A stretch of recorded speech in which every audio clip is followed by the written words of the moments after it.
नमस्कार, डिम्पल वाणी चैनल में आपका स्वागत है। एक भटका हुआ आदमी जो वक्त का सताया हुआ और भोला है, उसके बारे में एक गांव के लोगों की कैसी प्रतिक्रिया होती है और उसके साथ कैसा व्यवहार करते हैं, आइए जानते हैं इस कहानी में। उन दिनों मम्मी लाव लश्कर के साथ बिलासपुर से बुआ के घर गई थी। बुआ का घर हमारे शहर के नज़दीकी गांव में था। एक बार हुआ यह कि इस गांव में एक आदमी जाने कहां से भटकता हुआ आ गया। उसकी बोली वेशभूषा सब अलग थी। वह जब किसी की बात न समझ पाता तो हंस देता था। इसके चलते गांव के लोग उसे पगला पगला कहकर पुकारने लगे। शुरू में तो गांव वाले उसे भिखारी समझकर उसके सामने खाने के लिए कुछ भी रूखी सूखी डाल देते, लेकिन बुआ को उस पर तरस आ गया और उन्होंने उसे अपने घर में रख लिया था। वह सुबह शाम बुआ के साथ जाकर गाय भैंस को चारा डालता, खेत से घास काट कर लाता और भैंसों को नहलाता था। फिर खुद नहाकर आंगन में खाना खाने के लिए आकर बैठ जाता। गर्मियों में बुआ नदी के किनारे रेत में ककड़ी, खीरा, नीमराना बोती, तो पगला की ड्यूटी दिन रात तपती रेत में ही रहती। जिस दिन हम लोग बुआ के घर पहुँचे, वह आंगन में खाना खाने के लिए बैठा हुआ था। मेरा भाई 2-3 साल का था। वह मेरे भाई को पुचकारने लगा। उसके कपड़े मैले कुचैले थे। नहाने के बाद भी उसके पैरों में गंदगी जमी हुई थी। उसके बाल एकदम गंदे चिपचिपे थे। उसकी बोली किसी को समझ में न आती, मगर उसके भाव एकदम स्पष्ट थे। हालांकि धीरे धीरे हिंदी के एक आध शब्द उसने सीख लिए थे, मगर कुछ कहने के लिए वे पर्याप्त न थे।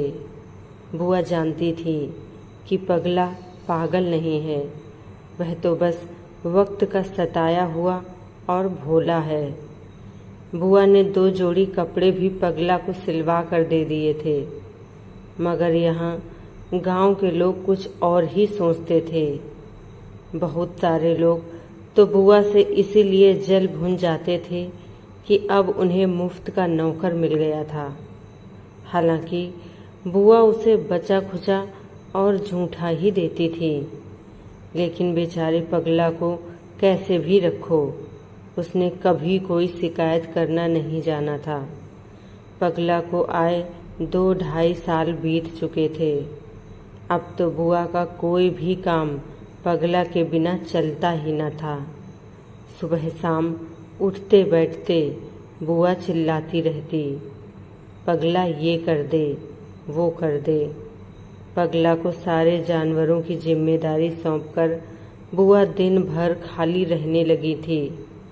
अब बुआ के पास फुर्सत ही फुर्सत थी, सो घर के बाहर एक छोटी सी दुकान भी रख ली। पान, तमाकू, बीड़ी, सिगरेट से लेकर सिंगार पट्टी के सामान की। पगला बुआ के लिए बड़ा लकी साबित हुआ था। बुआ के 7 देवर देवरानी थे। सबका चूल्हा तो अलग था, मगर रहते थे सब अगल बगल। हम लोग बुआ के घर ही थे कि एक दिन बुआ की देवरानी की 6 साल की बेटी के पांव से चांदी की पायल गुम हो गई। चारों ओर खूब ढूंढी, लेकिन पायल नहीं मिली। देवरानी को पगला पर शक हुआ। कहने लगी, दीदी हो न हो यह पगला का ही काम है। हालांकि बुआ को यकीन न था, परंतु देवरानी का शक दूर करने के लिए मजबूरन बुआ ने पगला को बुलाकर पूछताछ की। बेबस पगला अपनी भाषा में रिरिया कर जाने क्या क्या कहता। उसकी बात किसी के समझ में नहीं आती। फिर बुआ की देवरानी उस पर और ज़्यादा चिल्लाती। देवरानी का मान रखने के लिए बुआ ने पगला को 2-4 थप्पड़ भी लगा दिया। वैसे पगला था तो 30-35 साल का, मगर ऐसा ही रोया कि जैसे 4-5 साल का बच्चा हो। अब पगला बहुत उदास रहने लगा था।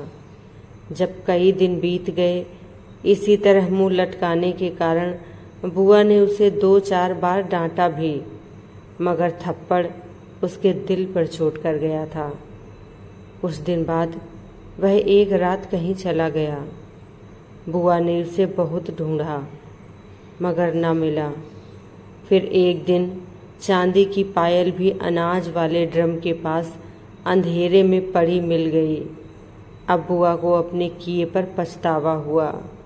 उन्होंने पुलिस में पगला के गुम होने की रिपोर्ट भी लिखवाई, मगर दिल पर चोट खाई थी, इसलिए पगला फिर कभी भी लौट कर नहीं आया। कहानी से मन में एक सवाल आता है, क्या गरीब और बेसहारा आदमी की कोई इज्जत नहीं है? पगला भले ही मजबूर था, लेकिन वह अपनी मेहनत की रोटी खा रहा था।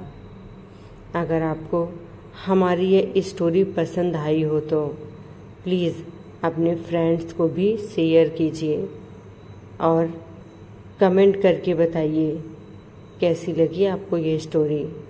चैनल को सब्सक्राइब कीजिए, वीडियो को लाइक और शेयर कीजिए। पूरा वीडियो देखने के लिए आपका बहुत बहुत धन्यवाद।